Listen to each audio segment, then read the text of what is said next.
বগুড়ার সাথে আমাদের একটি আত্মার সম্পর্ক রয়েছে। ভবিষ্যতে বগুড়াতেও একটি বিকেএসপি তৈরি করা হবে ইনশাআল্লাহ। আপনাদের জন্য কিছুদিনের মধ্যে কিছু চমক রয়েছে। বগুড়ার সাথে আমাদের একটি আত্মার সম্পর্ক রয়েছে।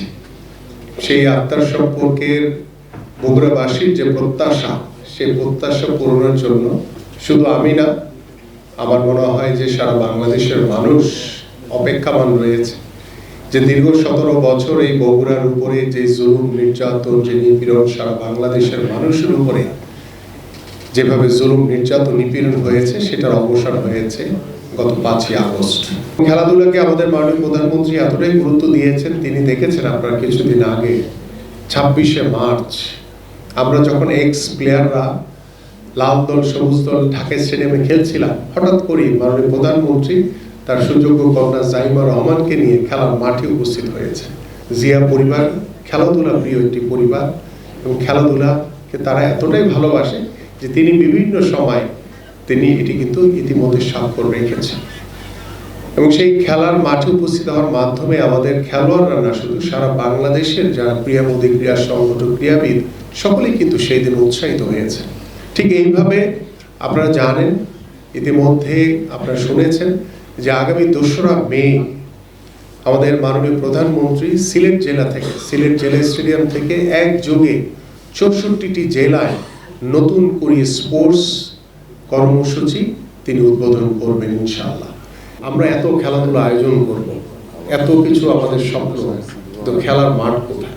এটি অনেক বড় একটি প্রশ্ন এবং সেই প্রশ্নের উত্তর ইতিমধ্যে আমাদের মাননীয় প্রধানমন্ত্রী সরকার গঠন করার পরপরই প্রধানমন্ত্রীর কার্যালয় থেকে একটি মাঠ সংরক্ষণের জন্য কমিটি করে দিয়েছে। পাশাপাশি আমাদের 495টি উপজেলায় ইতিমধ্যে 125টি মিনি স্টেডিয়ামের কার্যক্রম শেষ হয়েছে এবং আমাদের 201টি আমাদের মিনি স্টেডিয়ামের কাজ চলমান রয়েছে এবং পরবর্তীগুলো থার্ড ফেজে আমরা 495টি উপজেলার মিনি স্টেডিয়াম আকারে আমাদের কিছু পরিকল্পনা রয়েছে। বিশেষ চাহিদা সম্পন্ন বা প্রতিবন্ধী যারা রয়েছেন তাদের বিষয়ে কিন্তু ইতিমধ্যে আমাদের পরিকল্পনা রয়েছে। আপনারা দেখেছেন তারা যখন প্যারা অলিম্পিক থেকে গোল্ড নিয়ে আসে, কিন্তু আমাদের যারা সুস্থ তারা কিন্তু আমরা এখন পর্যন্ত অলিম্পিক লেভেলে পৌঁছাতে পারিনি। যে যারা ইন্ডিভিজুয়াল স্পোর্টসের বিভিন্নভাবে আপনারা অংশগ্রহণ করছেন, আপনাদের আর পিছনের দিকে তাকাতে হবে না, আপনারা সামনের দিকে এগিয়ে যান। আমরা সকল খেলাকে সমান গুরুত্ব দিয়ে আমাদের মাননীয় প্রধানমন্ত্রী আগামী বাংলাদেশে আমরা একটা ক্রিয়াবান্ধব দেশ হিসেবে আমরা গড়ে তুলতে চাই এবং আমরা আশা করি আজকের এই মত বিনিময়ের মাধ্যমে আপনারা বগুড়াবাসী আপনাদের যে প্রত্যাশা, সেই প্রত্যাশার কিছুটা হলো প্রাপ্তির আশার সঞ্চার আমি দিয়ে যেতে পারবো এবং আমরা আশা করছি যে ইনশাআল্লাহ আমাদের ইতিমধ্যে আমাদের ক্রীড়া পরিষদ থেকে আমাদের কর্মকর্তারা এসেছেন, তাদেরকে নির্দেশনা দেওয়া হয়েছে, ক্রিকেট বোর্ডের কর্মকর্তারা এসেছেন, তাদেরকে বলা হয়েছে যে দ্রুত সময়ের ভিতরে শুধু ক্রিকেট স্টেডিয়াম না, তার পাশে যে মাঠে যেটি ফুটবল জায়গা খেলার মাঠ রয়েছে, যেখানে আমিও কিছুদিন আগে এসে খেলে গেছি, ফুটবল মাঠ, পাশাপাশি এখানে আরো কিছু এরিয়া দেখলাম আছে। এখানে টোটাল একটি টোটালটাকে একটি আন্তর্জাতিক মানের কিভাবে আমরা ক্রীড়া কমপ্লেক্সের ভিতরে নিয়ে আসতে পারি সেই বিষয়ে ইতিমধ্যে নির্দেশনা দেওয়া হয়েছে। আমাদের কনসালটেন্ট নিয়োগের মাধ্যমে আমরা দ্রুতই